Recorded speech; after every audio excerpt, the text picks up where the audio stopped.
কোরআনে কারীমে রব্বুল আলামিন বলেন, ওয়ামা আসাবাকুম মিন মুসিবাতিন ফাবিমা কাসাবাত আইদিকুম ওয়া ইয়াফু আন কাসীর।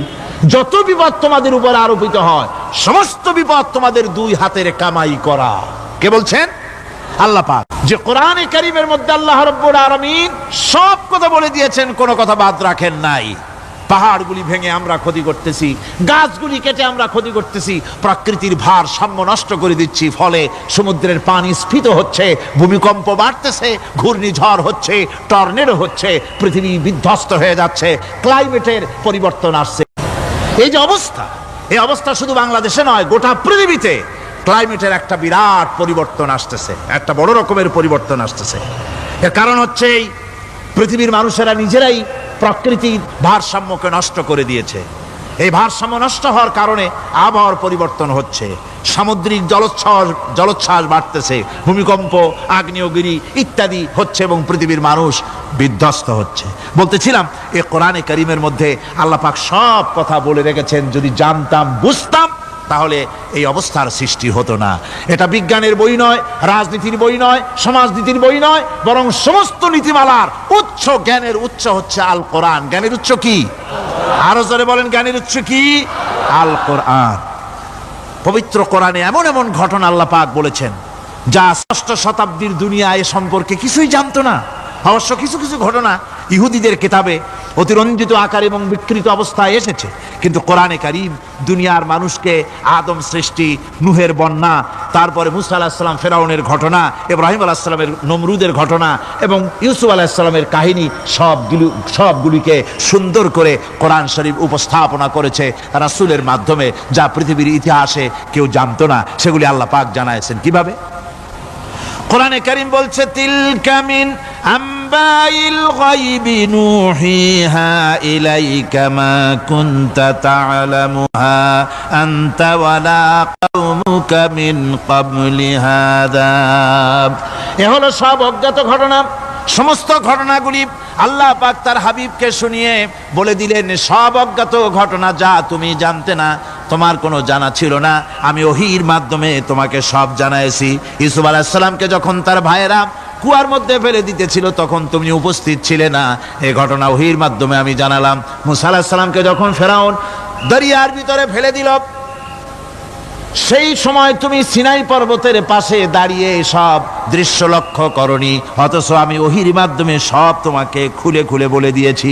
আল্লাহ পাক সমস্ত ঘটনাগুলিকে বলে বলে কোরআন শরীফের মধ্যে সব সাজিয়ে দিলেন, বলে দিলেন।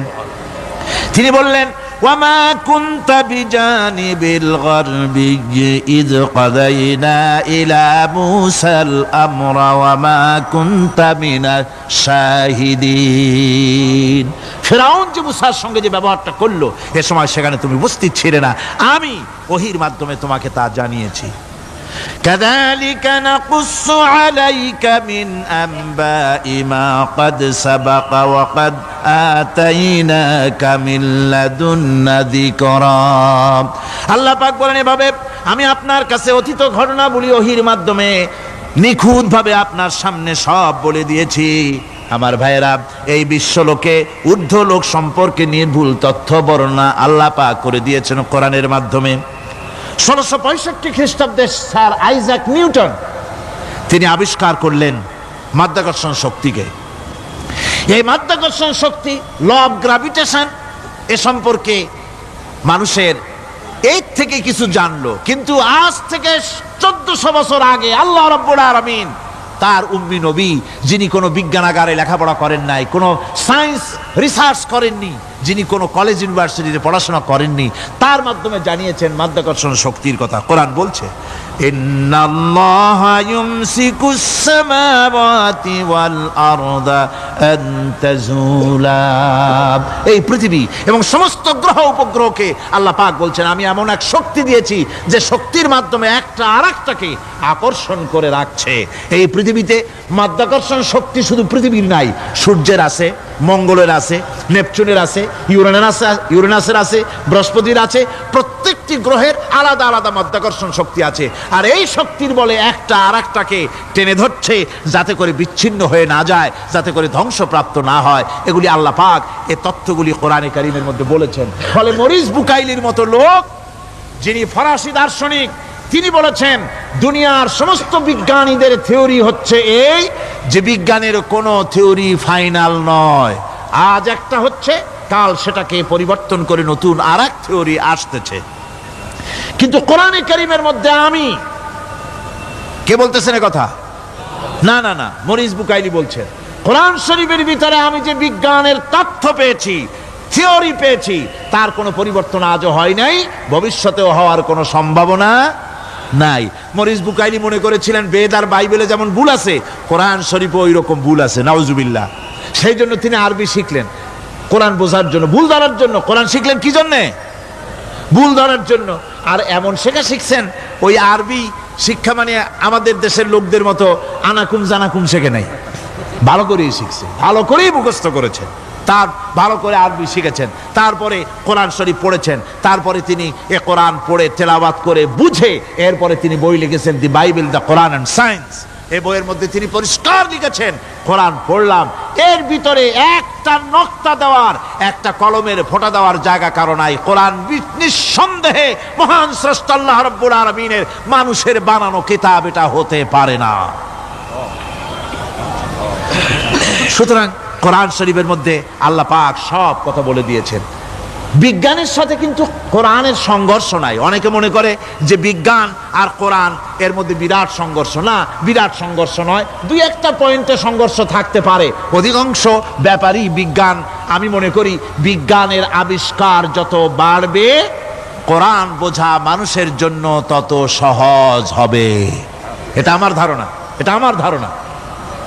বিজ্ঞানের সাথে দুই একটা পয়েন্টের উপরে সংঘর্ষ আছে, যেমন চন্দ্র এবং সূর্য সম্পর্কে, সৌরজগৎ সম্পর্কে Copernicus, Kepler, Galileo, Newton, Einstein মহাশূন্য সম্পর্কে যে সব বক্তব্য রেখেছেন, সেসব বক্তব্যের সাথে কোরআন শরীফের কিছুটা বৈপরীত্য রয়েছে। যেমন কেউ বলেছেন সূর্য ঘোরে, পৃথিবী স্থির, কেউ বলে সূর্যের চতুর্দিকে পৃথিবী ঘোরে, কেউ কয় চন্দ্র ঘোরে, কেউ কয় আমরা কি আর বসে থাকি, আমরাও ঘুরি। কিন্তু আসলে ঘোরেটাকে কে ঘোরে, এ ফয়সালা কে দেবে? কে দিবে বলুন তো? হ্যাঁ, ঠিক বলেছেন, আল্লাহই দিবেন, কারণ এগুলি সৃষ্টি করেছেন কে? এবার শুনুন, এই বিতর্কের মীমাংসা আল্লাহ পাক করছেন কোরআনে কারিমে বহু আগে। গ্যালিলিও, কেপলার, কোপারনিকাস এদের বলার অনেক আগে বিশ্বনবী জানাবে মুহাম্মদ রাসূলুল্লাহ সাল্লাল্লাহু আলাইহি ওয়াসাল্লাম তিনি বলে দিয়েছেন, আল্লাহর কথা তিনি বলেছেন, লাশ-শামসু ইয়ামবাগি লাহা আন তুদরিকাল কামারা ওয়ালাল লাইলু সাবিকুন নাহার ওয়া কুল্লুন ফি ফালাকিন ইয়াসবাহুন। প্রবল জ্ঞানী হইবে যাহারা, আপন মনেতে বুঝিবে তাহারা, রাত্রি পারে না আগে যাইবার দিনের স্থান করি অধিকার, চন্দ্র বাঁধে না সূর্যের গায়েতে, সূর্য পারে না চন্দ্রকে ধরিতে, যার যে স্থান বহাল রাখিয়া ভ্রমণ করিছে খোদাকে ডরিয়া। আল্লাহ রাব্বুল আলামিনকে ভয় করে সব ঘুরছে, চাঁদও ঘোরে, সূর্য ঘোরে, মঙ্গল ঘোরে, ইউরেনাস ঘোরে, বৃহস্পতি ঘোরে, পৃথিবীও ঘোরে, সব ঘুরছে তো ঘুরছেই, বন বন করে ঘুরছে একটা নির্দিষ্ট কক্ষপথে, আপন আপন কক্ষপথে ঘুরছে, যার ফলে অ্যাক্সিডেন্ট হয় না। সুবহানাল্লাহ, জোরে বলেন সুবহানাল্লাহ। নির্ধারিত কক্ষে ঘুরছে, নির্ধারিত কক্ষে ঘুরছে। এর কক্ষগুলি আল্লাহ পাক ঠিক করে দিয়েছেন, সেই কক্ষে ঘুরতেছে, একে অপরের পথ অতিক্রম করতেছে না। আবার ওই মহাশূন্যের ভেতরে রয়েছে black hole. Black hole, black hole কি? ব্ল্যাক হোল হচ্ছে একটা বিরাট অন্ধকার গহ্বর, একটা মৃত্যুকূপ। এত বড় বিরাট ব্ল্যাক হোল মহাশূন্যে আছে, বিজ্ঞানীরা হয়রান হয়ে গেছে, তার এত বড় শক্তি।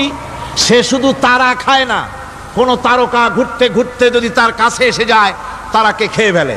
কোন আলো যদি কাছে আসে, আলো শুষে নিতে নিতে আলো যার থেকে এসেছে সেটাকেও শেষ করে ফেলে। এ ধরনের একটা দারুণ আকর্ষণী শক্তি তার মধ্যে আল্লাহ সৃষ্টি করেছেন। একটা ব্ল্যাক হোল আছে মহাশূন্যের ভিতরে, সূর্য চন্দ্র গ্রহ নক্ষত্র, যে সূর্য পৃথিবীর চাইতে 13 লক্ষ গুণ বড়, এমন 2 কোটি সূর্য খাইয়া হজম করতে পারে এত বড় ব্ল্যাক হোল আল্লাহ তৈরি করে রেখেছেন মহাশূন্যের উপরে। রয়েছে মিল্কি ওয়ে, রয়েছে গ্যালাক্সি, অন্তত 10,000 কোটি 10 সহস্র কোটি তারকা দিয়ে সমৃদ্ধ গ্যালাক্সি মিল্কি ওয়ে, যেটা অন্ধকার রাত্রে তারকা সজ্জিত রাতে উত্তর দক্ষিণ দিকে টানা একটা পথের মতো দেখা যায়। এটা হচ্ছে গ্যালাক্সি, এইটাকে বলা হয় মিল্কি ওয়ে। এটা হচ্ছে ছায়াপথ। অসংখ্য তারকা এর মধ্যে রয়েছে। কত বড় বড় তারকা, অনেক দূরে। তাই আমরা দেখি বিন্দু বিন্দু, আসলে কি বিন্দু না। কত বড় জানেন? বিজ্ঞানীরা বলেছেন দৈত্যের মতো বিরাট বিরাট তারকা আছে, যে সূর্য পৃথিবীর চাইতে 13 লক্ষ গুণ বড়। এরকমের সূর্যের অন্তত 3 কোটি সূর্য খাইয়া হজম করতে পারে এরকম অসংখ্য তারকা মিল্কি ওয়ের ভিতরে আল্লাহ সৃষ্টি করেছেন। সুবহানাল্লাহ বিহামদি, সুবহানাল্লাহ। আর মানুষ লাফায়, 4 আঙ্গুল মানুষ খালি লাভ দেয় মোষ কতগুলো রাখিয়া। কোন আনন্দে লাফা, কি শক্তি তোমার! মহাশূন্যের তুলনায় এই পৃথিবীর অবস্থান কি জানেন? এই জন্য যত বেশি পড়াশোনা করবেন মাথা নত হয়ে যাবে। কমিউনিস্ট হয় ছাগলেরা, বুদ্ধিমান কোনোদিন কমিউনিস্ট হয় না। কারা কমিউনিস্ট হয়? ছাগলগুলি, যাদের আকল নাই, যাদের জ্ঞান নাই, বুদ্ধি নাই, ওরাই কমিউনিস্ট হয়। কোন চিন্তাবিদ, কোন বিজ্ঞানী কমিউনিস্ট হয় না। মাথা নত হয়ে যায়, আল্লাহর এই সৃষ্টি দেখে পাগল হয়ে যায়। নিঃসন্দেহে আল্লাহ আছেন, নইলে পরে এগুলি হয় কি করে? আমি চিন্তা করে পাই না কমিউনিস্ট হয় কেমন, কতখানি পাগল হইলে হয়। ছোট্ট একটা রুমাল দেখলে মনে করি কোন তাঁতি এটারে বানাইছে। একটা এই কি জানি কয় মাইক দেখলে মনে করি কেউ এটাকে বানাইছে। টেবিল দেখলে মনে করি কেউ বানাইছে। ফ্রিজ দেখলে মনে করি বানাইছে কেউ। একটা সুই দেখলে মনে করি কেউ এটাকে বানাইছে। আর এই বিশাল পৃথিবী, ওই বিশাল আকাশ, কমিউনিস্টরা কয় এমনি এমনি হয়েছে। কয় বোতল খায় দৈনিক আল্লাহই জানে। আমার বন্ধুগণ, মাথা নত হয়ে আসবে চিন্তা করলে কি বিশাল সৃষ্টি আল্লাহ পাকের। এই ছায়াপথ, এই গ্যালাক্সি, এর তুলনায় পৃথিবীর অবস্থান কোথায়? পৃথিবীর অবস্থানটা হচ্ছে, আমার হাতে এটা একটি কলম। এই কলমটা কাগজের উপরে আমি যদি এই নিপটা রাখি, কাগজের ভিতরে নিপে যতটুকুন জায়গা টাচ করবে, মহাশূন্য গ্যালাক্সি মিল্কি ওয়ে, আল্লাহর ওই মহাশূন্যের তুলনায় পৃথিবীর অবস্থান একটা কলমের নিপে যতটুকুন জায়গা নেয় এর থেকে বেশি নয়। এই যদি হয় পৃথিবী, তাহলে সেই পৃথিবীর মানুষ আপনি, আপনি কতটুকুন? সলিমুদ্দি বসিরুদ্দি খালি লাফায়। আমার বন্ধুগণ, লাভ কি? লাভের চোটে বলে হ্যান করেঙ্গে ত্যান করেঙ্গে, লাঠিকে আন্দার মুগুর ভরেঙ্গে। কয়দিন পর শোনা যায় শীত হয়ে পড়ছে, কিছু নাই। সুতরাং আল্লাহ পাকের অসীম সৃষ্টি জগৎ, এর সঙ্গে বিজ্ঞানের সংঘর্ষ কম। 2-1টা পয়েন্টে আছে, বাকি সবগুলিতে বিজ্ঞানের আবিষ্কার যত বাড়তেছে, আল্লাহরে চেনা, সৃষ্টি জগৎকে জানা মানুষের জন্য তত সহজ হচ্ছে। এই কথাগুলি আমি সামনের দিকে আরো বলবো ইনশাআল্লাহ। সবাই বলেন ইনশাআল্লাহ, যাতে আমাদের বুঝে আসে। আর রহমান আল্লামাল কোরআন, কোরআন শিখিয়েছেন আমাদেরকে। রহমান এমন নিয়ামত দিয়েছেন যার মধ্যে সব আছে। মানুষ সৃষ্টির ব্যাপারে, মানব সৃষ্টির ব্যাপারে নির্ভুল তথ্য যদি পেতে হয়, তাহলে কার কাছে যাব? জোরে কন। আল্লাহর কাছে যেতে হবে। আর আল্লাহর কাছে না যাইয়া মানব সৃষ্টির রহস্য যদি জানতে যাই ডারউইনের কাছে, তাহলে আপনার মামু হবে সুন্দরবনের বান্দরেরা। ঠিক কিনা? বান্দরেরা হবে মামু, শিম্পাজি ওরাং ওটাং হবে আপনার নানার দাদা। তার কারণ ডারউইন সাহেব বলেছেন মানুষ এর পূর্বপুরুষ হলো বাঁদর, শিম্পাজি, ওরাং ওটাং। এটা হলো তার থিওরি অফ ইভলিউশন। বিবর্তনবাদের এই বিবর্তনবাদের থিওরি পেশ করতে গিয়ে তিনি বলেছেন মানুষ হলো বান্দরের জাত। আরে বেটা তুই বান্দরের জাত। নিজের লেজ কাটিয়া সকলের লেজ কাটা আরম্ভ করতে যাচ্ছে। কি পাগলের পাগল, মানুষ হয়েছে বান্দরের জাত, আশ্চর্য কথা। কেমনে কইলে? তো বললো যে শিম্পাজি দেখছে, তো সে শিম্পাজি দেখে তার মনে হয়েছে যে মানুষ ওইরকমই তো দেখা যায়, তো মানুষ বুঝি বান্দর থেকেই আসছে। আমি বলি পৃথিবীতে এমন পাগল আমি কোনোদিন দেখিও নাই, শুনিও নাই যে কোনো পাগল পাবদা মাছ দেখে বলেছে যে এটা হচ্ছে বোয়াল মাছের পূর্বপুরুষ। টাকি মাছ দেখে কোন ছাগলেও বলেছে আজ পর্যন্ত যেটা হলো শোল মাছের পূর্বপুরুষ। পুঁটি খাইতে খাইতে আস্তে আস্তে বিরাট শোলে পরিণত হয়ে গেছে, কোনো পাগলেও বলেনি। আচ্ছা মেনে নিলাম দারুইন সাহেবের থিওরি, মেনে নিলাম এক সেকেন্ডের জন্য যে বান্দর থেকেই মানুষ হয়েছে। এখনো তো বানর প্রজাতি আছে না শেষ হয়ে গেছে? আছে কিনা? তাহলে সুন্দরবনে যান, যে দেখুন কোন বাঁদর কি এ পর্যন্ত দেখা গেছে যে কোমর পর্যন্ত মানুষের মতো হয়ে গেছে? আর একটু দুধ আর পনির আর একটু এই শুটকি মাছ লট্টা ফিশ খাওয়াইলে আর কদিনের মধ্যে এই বান্দরটা মানুষ হয়ে যাবে। হয়েছে এরকম? বাঁদরের 12 আনা মানুষ হয়ে গেছে, 14 আনা মানুষ হয়ে গেছে, আর অল্প একটু বাকি। এরকম দেখা গেছে কোথাও? দেখা যায়নি। এগুলি পাগলামি কথা, পাগলামি কথা। মানুষ বানর থেকে আসেনি, মানুষ ওরাং ওটাং থেকে আসেনি, মানুষ সিম্পাজি থেকে আসেনি। মানুষ এসছে কোত্থেকে? এটা জানতে হলে এ নির্মূল তথ্য জানার জন্য আসতে হবে কোরআনের কাছে। কার কাছে? আল্লাহ রাব্বুল আলামিন তার হাবিবের মুখ থেকে মানব সৃষ্টি রহস্য তিনি উদ্ঘাটন করে দিয়েছেন। তিনি বলেছেন, দুনিয়াবাসীকে শুনিয়েছেন, ফালয়ানজুরিল ইনসানু মিম্মা খুলিক خلق من ماء دافق يخرج من بين الصلب والترائب। আল্লাহ পাক বলেন, মানুষ কি তার সৃষ্টি রহস্য দেখে না? কেমনে তাকে আমি সৃষ্টি করেছি? মায়ের বক্ষ পিঞ্জর থেকে, বাপের পৃষ্ঠ থেকে সবেগে নির্গত এক ফোঁটা নাপাক পানি দিয়ে আমি আল্লাহ মানুষকে সৃষ্টি করেছি। বান্দর থেকে নয়, ওরাংওটাং থেকে নয়, সিম্পাজি থেকে নয়, মানুষের অরিজিন মানুষ। আদম থেকে তোমরা জন্মগ্রহণ করেছো, আদম এসেছে মাটি থেকে, তোমরা এসেছো আদম থেকে। সুবহানাল্লাহ বিহামদি। এটাই হলো মানব সৃষ্টির রহস্যের কথা আল্লাহ পাক বলে দিয়েছেন। অন্যত্র আল্লাহ বলেন, ইন্না খালাকনাকুম মিন তুরাবিন সুম্মা মিন নুতফাতিন সুম্মা মিন আলাকাতিন সুম্মা মিন মুদগাব। নিষ্প্রাণ মাটি থেকে তোমার উৎপত্তি হয়েছে, আর এই নিষ্প্রাণ মাটি দিয়ে তোমাকে তৈরি করা হয়েছে।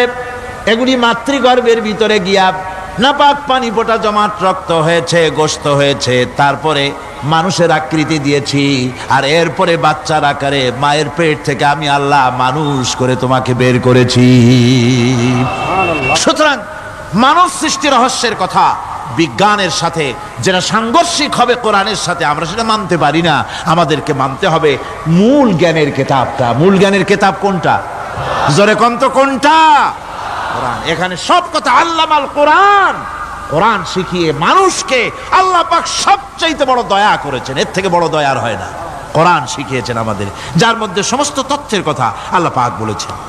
The universe and doctor Einstein বইয়ের ভিতরে লেখা হয়েছে যে একদিন এমন হবে যখন ধীরে ধীরে সূর্য তার আরো হারিয়ে ফেলবে, চন্দ্র নিষ্প্রভ হয়ে যাবে, আর পৃথিবী আস্তে আস্তে তার গতি হারিয়ে ফেলবে। একথা আজকের বিজ্ঞানীরা অথবা আজ থেকে কয়েক বছর আগের বিজ্ঞানীরা একথা বলছেন। কিন্তু রাসূল করিম সাল্লাল্লাহু আলাইহি ওয়াসাল্লামের মুখ থেকে আজ থেকে 1400 বছর আগে, যিনি বিজ্ঞানাগারে মোটেও পড়াশোনা করেন নাই, লিখতে জানেন না, পড়তে জানেন না, সই করতে জানেন না, বিজ্ঞান আজ যে কথা বলছে সেই কথা 1400 বছর, 1500 বছর আগে রাসূল করিমের মুখ থেকে আল্লাহ পাক বলছেন।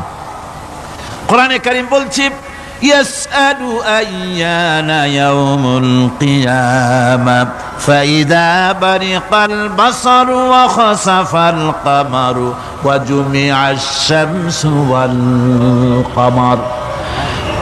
হে রাসূল, রাসূলের কাছেরা জিজ্ঞাসা করে কিয়ামত কবে হবে? আল্লাহ পাক বলেন, বলে দিন যেদিন চন্দ্র তার আলো হারিয়ে ফেলবে, যেদিন সূর্য তার আলো হারিয়ে ফেলবে, আর চন্দ্র আর সূর্য সব একাকার হয়ে যাবে। আজ ওরা বলছে চাঁদে আলো থাকবে না। সূর্য আগের থেকে তার উত্তাপ এবং আলো স্তমিত হতেছে এবং হতে হতে এমন এক পর্যায়ে আসবে যখন সূর্য আলো হারিয়ে ফেলবে। বিজ্ঞানীরা গত 4-5 বছর আগে এ বক্তব্য রেখেছেন, কিন্তু 1400 বছর আগে বিজ্ঞানের লালনাগারে লেখাপড়া না করে হুজুরের মুখ থেকে আল্লাহ কথা বলে দিয়েছেন। তাহলে বিজ্ঞানের আসল কিতাব কোনটা? জোরে বলেন কোনটা? আল্লাহ পাক আরো বলেন, ইজা শামসু কুবিরাত ওয়া ইযান নুজুমুন কাদারাত ওয়া ইযাল জিবালু সুজ্জিরাত। তারকাগুলি, সূর্যের আলো থাকবে না, নক্ষত্রগুলো স্থানচ্যুত হয়ে যাবে, কক্ষচ্যুত হয়ে যাবে, পাহাড়গুলিকে পরিচালিত করে দেওয়া হবে, কিছুই থাকবে না, সব শেষ হয়ে যাবে।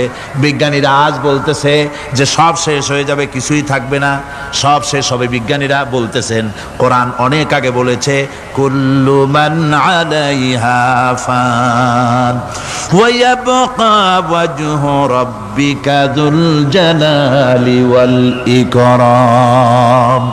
সব শেষ হয়ে যাবে, বিশ্বে যা কিছু আছে সব লয় হবে, ক্ষয় হবে, ধ্বংস হবে, কিচ্ছু থাকবে না, থাকবেন শুধু আল্লাহ সুবহানাহু ওয়া তাআলা। সুবহানাল্লাহি ওয়া বিহামদি। কোরআনে কারীম একথা বহু আগে আমাদেরকে জানিয়ে দিয়েছে। সুতরাং আসল জ্ঞানের কিতাবটাই হচ্ছে কোরআনে কারীম। এই কোরআনের কাছে আমরা যত যেতে পারবো, যত কোরআন বুঝতে পারবো, ততই আমাদের জন্য আমরা সমৃদ্ধ হতে পারবো, আমাদের উপর আল্লাহর রহমত আসবে, আমরা সমাজ চালাতে পারবো, আমরা দেশ চালাতে পারবো, আমরা দুনিয়ায় শান্তি পাবো, আমরা আখিরাতেও মুক্তি লাভ করতে পারবো। কোরআনে কারীম বলছে, ইল্লা মান তাবা ওয়া আমানা ওয়া আমিলা আমালান সালিহান ফাউলাইকা ইউবাদদিলুল্লাহু সাইয়্যাতিহিম হাসানাতিন ওয়া কানাল্লাহু গফুরার রহিমা। কিন্তু যে ব্যক্তি তওবা করেছে এবং ঈমান এনে পরবর্তীকালে ভালো কাজ করেছে, তাদের মন্দ কাজগুলি আল্লাহ পাক ভালো কাজ দিয়ে বদলায় দিবেন। এত বড় একটা কথা শুনে সুবহানাল্লাহ মুখ থেকে বের হলো না? গুনাহগার যত গুনাহ করেছে সে যদি তওবা করে, ওই সব গুনাহ যদি না করে, তার সাইয়্যাতগুলি আল্লাহ পাক হাসানাত দিয়ে বদলায় দিবেন। মানুষেরা চুরি করে, ডাকাতি করে, জেনা ব্যভিচার করে, যা কিছুই করে থানায় ধরা পড়ে। থানায় ধরা পড়লে তারপরে তার বিরুদ্ধে চার্জশিট হলো, এরপরে তার জেল হলো, ছাড়া পেল, আবার অন্যায় করলো, আবার ধরা পড়লো, যতবার জেল হলো ততবার ছাড়া পেল, কিন্তু থানায় দাগী আসামিদের খাতায়, চোরের খাতায়, ডাকাতের খাতায় নামটা তার মোছা হয় না, থানায় নামটা থেকেই যায়। কিন্তু আল্লাহ রাব্বুল আলামিন এমন এক বিচারক, এমন রহমান, এমন রহিম। মানুষ যদি গুনাহ করে, যত বড় গুনাহ করুক, এই গুনার পরে সে যদি অনুশোচনা করে, তওবা পড়ে, গুনাহ থেকে যদি ফিরে থাকে, আর যদি সেই গুনাহ না করে, আল্লাহ পাক বলেন শুধু মাফ করি না, গুনার খাতায় যে নামটা ছিল, নামটাও আমি আল্লাহ মুছে ফেলে দেই। এই হচ্ছে রহমান, এই হচ্ছে রহিম, এই হচ্ছে তার অফুরন্ত দয়া, যে দয়ার কোনো শেষ নাই। এক্ষেত্রে আল্লাহ রাব্বুল আলামিন তার দয়া ও ক্ষমার বিশাল ব্যক্তির কথা উল্লেখ করেছেন, যার কোনো সীমা নাই। কোরআনে কারীম বলছে, কুল ইয়া ইবাদিয়াল্লাযীনা আসরাফু আলা আনফুসিহিম লা তাকনাতু মির রাহমাতিল্লাহ। হে আমার ওই সব বান্দাগণ যারা নাকি পাপাচার করে, অশ্লীলতার মধ্যে নিমজ্জিত হয়ে নিজেদের জীবনকে নষ্ট করেছে, তোমার অনাচার যত কঠিন হোক, যত বেশি হোক, আমার রহমত থেকে নিরাশ হও না। সুবহানাল্লাহ। আমার রহমত থেকে নিরাশ হও না, যত বড় পাপ করে থাকো, আমার রহমত থেকে নিরাশ হও না। ইন্নাল্লাহা ইয়াগফিরুয যুনুবা জামিআ ইন্নাহু হুয়াল গফুরুর রহিম। যদি তওবার মতো তওবা করতে পারো, যদি চোখের পানি দিয়া আল্লাহ পাককে রাজি করাইতে পারো, আল্লাহ পাক বলেন বান্দা যদি তওবা করে, খাঁটি যদি তওবা করে জীবনে ওই সব গুনাহ যদি আর না করে, আল্লাহ পাক বলেন জিন্দেগীর সকল গুনাহ আমি রব্বুল আলামিন মাফ করে দেব। তিনি গফুর, তিনি রহিম, ক্ষমাশীল এবং দয়াবান। এত দয়া যে দয়ার কোনো শেষ নাই। আল্লাহ পাকের দয়াকে, তার রহমতকে, তার করুণাকে তিনি 100 ভাগ করেছেন। এই 100 ভাগের 1 ভাগ গোটা পৃথিবীতে তিনি ছড়িয়ে দিয়েছেন, আর 99টা ভাগ কার কাছে? এবার চিন্তা করুন, 100 ভাগের 1 ভাগ দুনিয়ায় ছড়িয়ে দেওয়ার পর তার থেকে আমরা যতটুকুন ভাগে পেয়েছি, এর মহব্বত, স্ত্রীর প্রতি মহব্বত, মেয়ের প্রতি মহব্বত, ছেলের প্রতি মহব্বত, মায়ের প্রতি মহব্বত, পিতার প্রতি মহব্বত, বন্ধুর জন্য মহব্বতে আমরা জানও দিয়ে দিতে পারি, এমন আমাদের ভালোবাসা, এমন আমাদের মহব্বত। কথা ঠিক কিনা? 1টা ভাগ সারা পৃথিবীতে ছড়িয়ে দেওয়ার পর যেটুকুনো পেলাম, সেই ভালোবাসার তীব্রতা যদি এত বেশি হয়, আকর্ষণ যদি এত বেশি হয়, তাহলে এই 99টা মহব্বত, দয়া, রাহমানিয়াতের, দয়ার, রাহিমিয়াতের যে গুণগুলি আল্লাহ পাক নিজের কাছে রেখেছেন, সেই মাবুদের দয়া তার বান্দার প্রতি কত বেশি! কি বিরাট মহব্বত! রাসূল করিম সাল্লাল্লাহু আলাইহি ওয়াসাল্লাম বলেছেন, সাহাবীরা, একটি লোক উটের পৃষ্ঠে চড়ে কোথাও যাচ্ছিল, প্রতিমধ্যে বিশ্রাম করল। বিশ্রাম থেকে উঠে দেখে তার উট নাই। সে উটের পৃষ্ঠে তার খাদ্য ছিল, পানীয় ছিল, সব ছিল। এই লোকটা কেমন পেরেশান হয়? সাহাবীরা বললেন, হুজুর, এ তো মারাত্মক পেরেশানি। উটের মরুভূমির জাহাজ, উট হারায় গেছে, তার খাদ্য হারাইছে, পানি গেছে, সব শেষে তো মরা ছাড়া পথ নাই। দারুণ উৎকণ্ঠিত হবে লোকটা। হুজুর বলেন, এই লোকটি পেরেশান হয়ে আস, এমন সময় দেখতে পেল তার সেই উট তার খাদ্য আর পানীয় নিয়ে তার কাছে ফিরে এসেছে। বলো কেমন খুশি হয়? সাহাবীরা বলেন, হুজুর, এর থেকে এই লোকটির খুশির আর কিছু থাকতে পারে না। নবীজি বলেন, আমার সাহাবীরা শোনো, আল্লাহর কোন বান্দা যখন নাফরমান হয়ে যায়, আল্লাহ থেকে দূরে সরে যায়, আল্লাহ থেকে যখন এরাজ করে যায়, উঠারা ব্যক্তি উট পাওয়ার জন্য যেমন অবস্থা হয়ে যায়, আল্লাহ পাক তার বান্দার জন্য তেমন বোধ করেন। উঠারা ব্যক্তি উট পেলে পরে যেমন আনন্দিত হয়ে যায়, কোন নাফরমান বান্দা যদি সেজদায় পড়ে কান্দে আর বলে, আল্লাহ, গুনাহ করেছি, আমারে মাফ করে দাও, উঠারা ব্যক্তি উট পায়া যত খুশি হয়, এর থেকে লক্ষ কোটি কেন বেশি আল্লাহ রাব্বুল আলামিন তার বান্দার প্রতি খুশি হয়ে যান।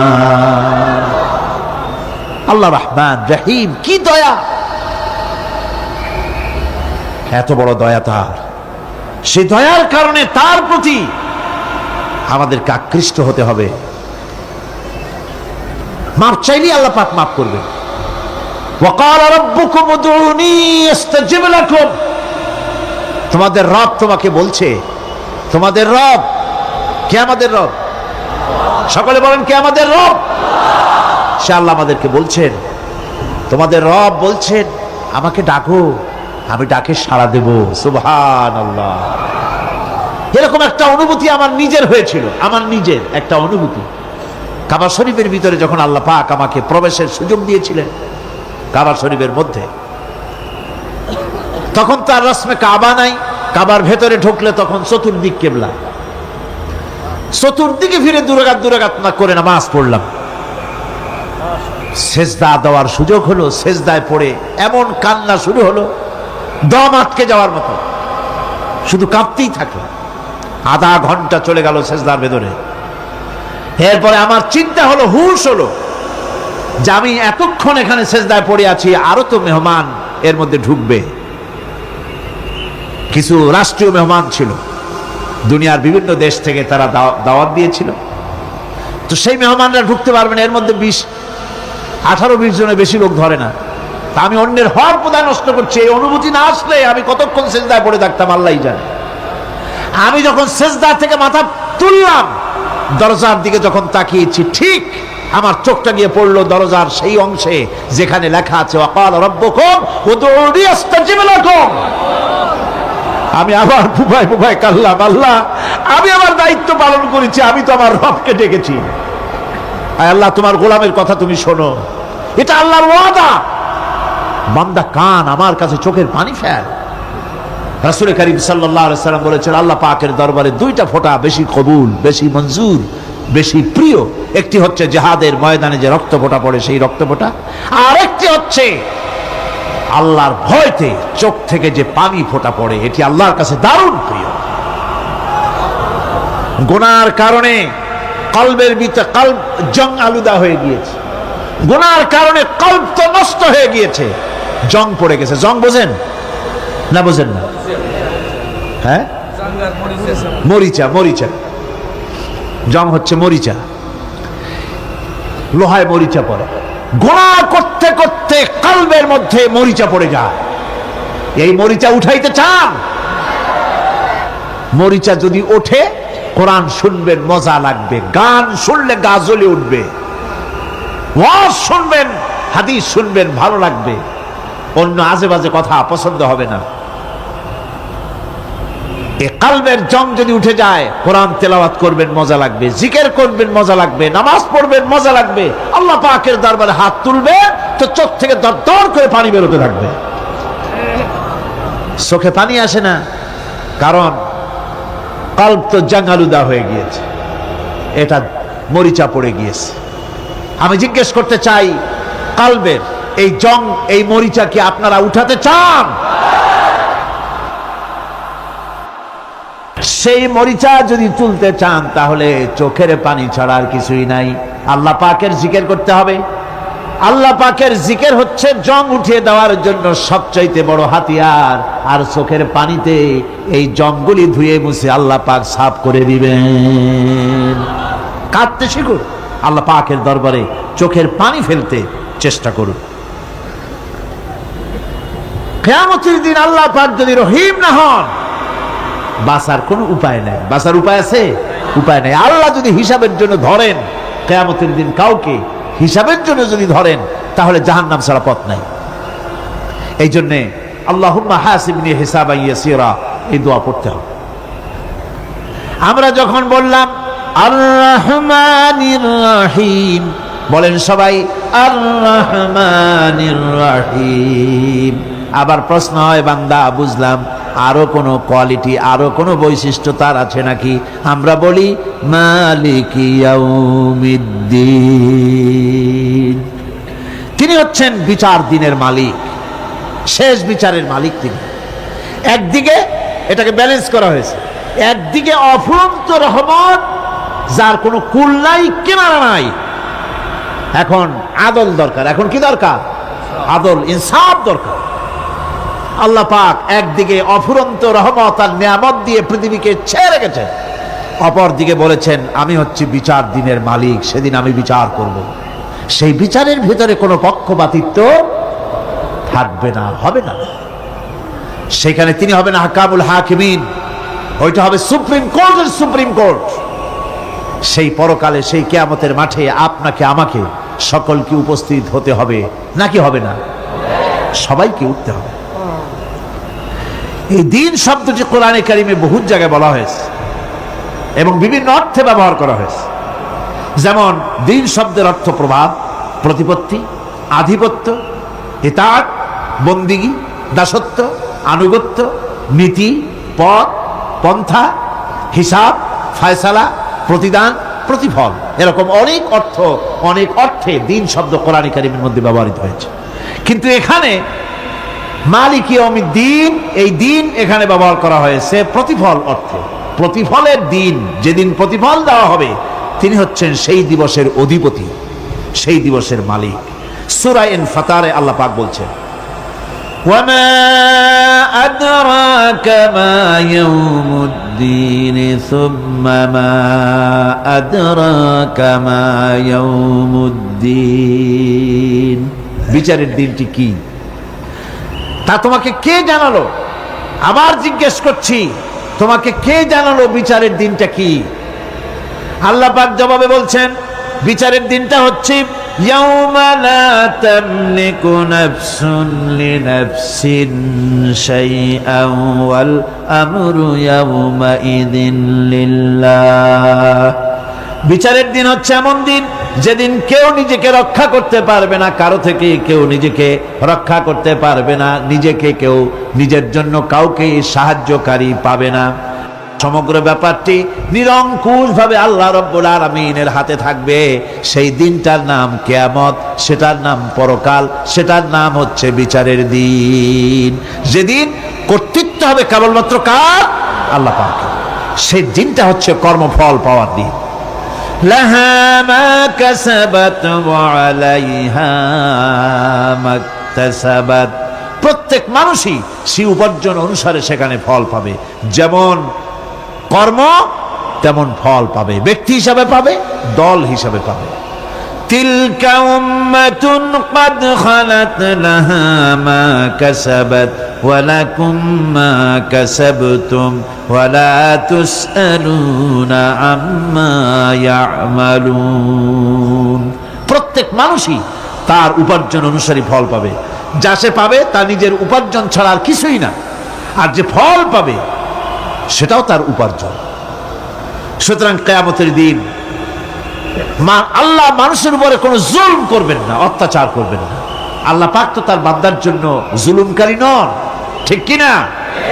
আল্লাহ পাক বলছেন, মান আমিলা সালিহান ফালিনাফসিহি ওয়া মান আসাআ ফাআলাইহা ওয়া মা রাব্বুকা বিযাল্লামিন লিল আবিদ। যে ব্যক্তি পূর্ণ কাজ করলো সে নিজের কাজে নিজের স্বার্থেই তা করলো। আমরা যে নামাজ পড়ি এটা কি আল্লাহর স্বার্থ? কথা কন, আল্লাহর স্বার্থ? সারা পৃথিবীর সমস্ত মানুষ যদি আল্লাহরে সেজদা দেয়, আল্লাহর ক্ষমতা আরো কিছু কালের জন্য বাড়বে নাকি? সমস্ত মানুষ যদি আল্লাহকে অস্বীকার করে, বিদ্রোহী ঘোষণা করে, বিদ্রোহ ঘোষণা করে, তাতে কি আল্লাহর ক্ষমতা শেষ হয়ে যাবে? নাউযুবিল্লাহি মিন যালিক। যেমন ছিলেন তেমনই থাকবেন। সুতরাং আমরা যা করি, আমরা নামাজ পড়ি নিজেদের জন্য, আল্লাহকে খুশি করার জন্য, কিন্তু কল্যাণটা আমার। কল্যাণটা কার? আমার। রোজা, হজ, যাকাত, তেলাওয়াত যা করি সব আল্লাহকে খুশি করার জন্য, কিন্তু স্বার্থ পুরাটাই আমার। আমার কল্যাণের জন্যই আমি করি। এবং আল্লাহ হচ্ছেন তিনি তোমাদের রব। ওমা রাব্বুকা বিযাল্লামিন লিল আবিদ। তোমাদের রব হচ্ছেন তিনি যিনি বান্দাদের উপরে কখনো অত্যাচার করেন না, জুলম করেন না, মেহেরবানি দিয়ে যিনি ছেয়ে রাখেন, তিনি হচ্ছেন আল্লাহ পাক। সুতরাং সেই কিয়ামতের মাঠে আল্লাহ পাকের দরবারে আমাদের সকলকেই উঠতে হবে। আল্লাহ পাকের দরবারে আমাদের সামনে, আল্লাহ পাকের সামনে দাঁড়াতে হবে। সেদিন আমাদেরকে কেউ বাঁচাতে পারবে না। সেদিন আল্লাহ পাক এর দরবারে যেন আমরা আসামি না হই, সেজন্য এই পৃথিবীতে কোরআন অনুযায়ী আমাদের জীবন গড়তে হবে, সুন্নাহ অনুযায়ী জীবন গড়তে হবে। তাহলে পরকালে আল্লাহ পাকের কাছে নাজাত পাওয়া যাবে। বড় কঠিন জায়গা, বড়ই কঠিন জায়গা। আপনি ইউরোপে যান, আমেরিকায় যান, যেখানেই যান না কেন, বিদেশে গেলে সেখানে বন্ধু বান্ধব আছে, ফরেন কারেন্সি সংগ্রহ করে যেতে হয়।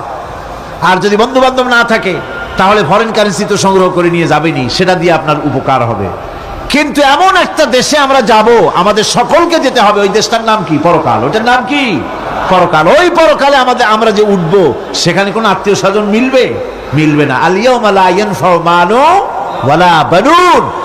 ধন, সন্তান, সন্ততি, সম্পদ কোনো কাজে লাগবে না কিয়ামতের মাঠে। সেদিন আমাদের উঠতে হবে খালি হাতে। সেখানে উঠতে হবে, কোনো ফরেন কারেন্সি দিয়ে কাজ হবে না, বন্ধু বান্ধব মিলবে না, কারেন্সিও মিলবে না। এমন একটা কঠিন জায়গা যেখানে মাথার উপরে হবে প্রচন্ড সূর্যের কিরণ, পায়ের তলে হবে তামার মতো জমিন, সমস্ত মাঠ জুড়ে শুধু মানুষ চিল্লাবে, কাঁদতে থাকবে, চিল্লাইতে থাকবে, উলঙ্গিনী হয়ে কিয়ামতের মাঠে মানুষ আল্লাহর দরবারে উঠবে। হযরত আয়েশা সিদ্দিকা রাদিয়াল্লাহু তাআলা আনহা বলেছেন, হে রাসূল, তাহলে কি মানুষের শরম করবে না?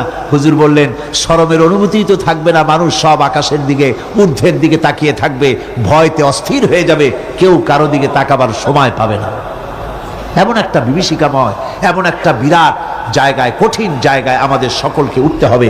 যাওয়ার আগে আল্লাহ পাক স্মরণ করিয়ে দিচ্ছেন, সূরা ফাতিহা প্রত্যেক নামাজে আমাদের স্মরণ করিয়ে দেয়, তিনি শুধু রহমান রহিমই নন, তিনি মালিক ইয়াউমিদ্দিন।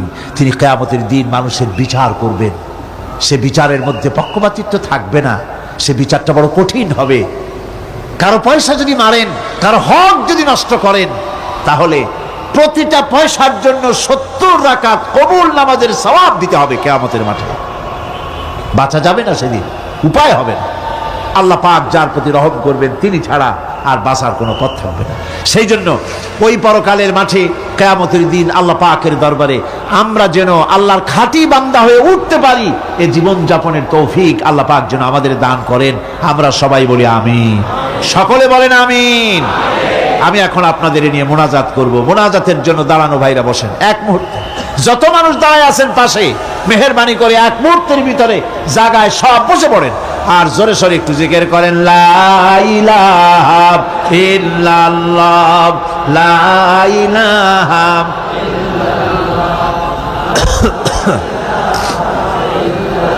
আগে দেন নাই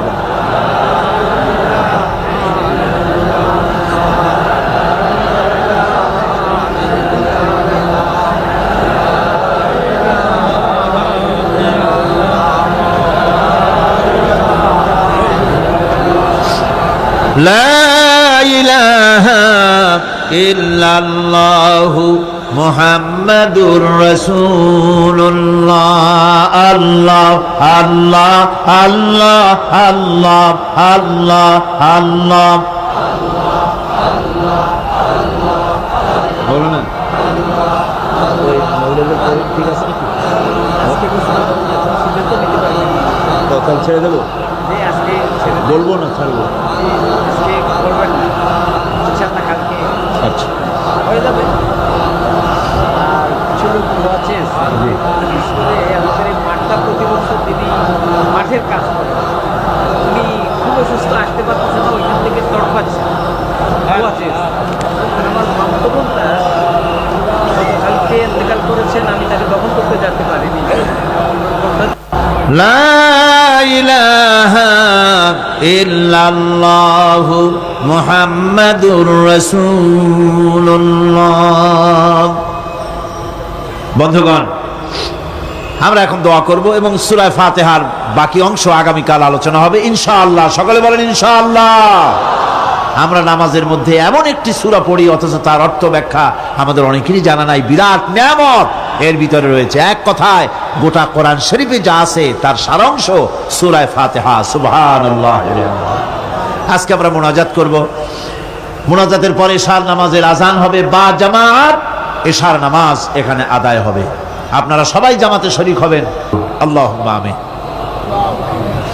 রব্বানা যালামনা أنفسنا وإن لم تغفر لنا وترحمنا لنكونن من الخاسرين। আয় আল্লাহ তাআলা, লক্ষ লক্ষ মুসলমান নরনারী তাফসীরুল কোরআন মাহফিলের দ্বিতীয় দিবসে তোমার পবিত্র কালামুল্লাহ শরীফের, তোমার পবিত্র কালামের ব্যাখ্যা করে তোমার বান্দাদেরকে সাথে নিয়ে আমরা সব গোলামেরা একত্রিত হয়ে তোমার দরবারে হাত তুলেছি। মেহেরবানি করে আমাদের আলোচনা, জিকির, আজকার, তেলাওয়াতের সওয়াব রাসূল করিম সাল্লাল্লাহু আলাইহি সাল্লামের রূহ মুবারকে পৌঁছায় দাও। আয় আল্লাহ তাআলা, আমাদের মধ্য থেকে যাদের মা বাপ দুনিয়া থেকে বিদায় হয়ে গেছে, কবরগুলিকে জান্নাতের টুকরায় পরিণত করে দাও রব্বুল আলামিন। আয় আল্লাহ তাআলা, সারা জীবন গুনাহ করে করে আমরা আমাদের জীবন নষ্ট করে ফেলেছি। দয়া করে আমাদের তামাম জিন্দেগির গুনাহ খাতা মাফ করে দাও রব্বুল আলামিন।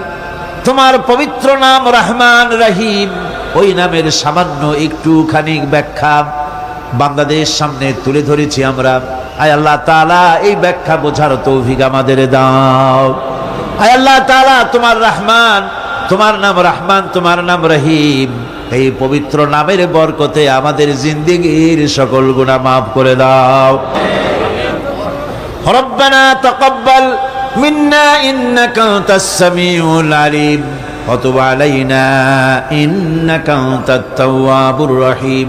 সুবহানা রাব্বিকা রাব্বিল ইজ্জাতি আম্মা ইয়াসিফুন ওয়া সালামুন আলাল মুরসালিন আলহামদুলিল্লাহি রাব্বিল আলামিন। ওয়াজআল আখিরা কালিমাতিনা ইনদাল মাউত লা ইলাহা ইল্লাল্লাহু মুহাম্মাদুর রাসূলুল্লাহ। আসসালামু আলাইকুম ওয়া রাহমাতুল্লাহ।